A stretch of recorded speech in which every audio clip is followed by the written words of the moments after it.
Ngomeen du ma seq ak moom reer Saleen du ma seq ak moom reer tabarakallahu yal na yàlla dolli sutura yàlla wàcce jàmm ci réew mi yàlla boole ñépp seen xol nekk benn nit romb la ak xaftaan bu set rek nga ne lu tax doo ko épargner ba mu jaral la nga dem di ko bindulu pour mu torox te fàtt ni yàlla mi ko bind ngi la tiim am na ñu gëmul ni bëtu yàlla du tegeeku ci ñoom te yàlla ruus na bind lu mu maîtriser wu am na ñoo xam ni gëmunu ko waaw gëmunu ko sëñ Babacar Sy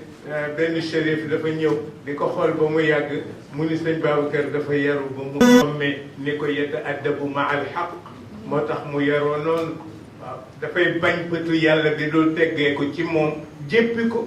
mais am na ñu ko gëmul am na ñoo xam ne defe nañ ni yàlla moom mu nga ci ay lawraatam rek kurusam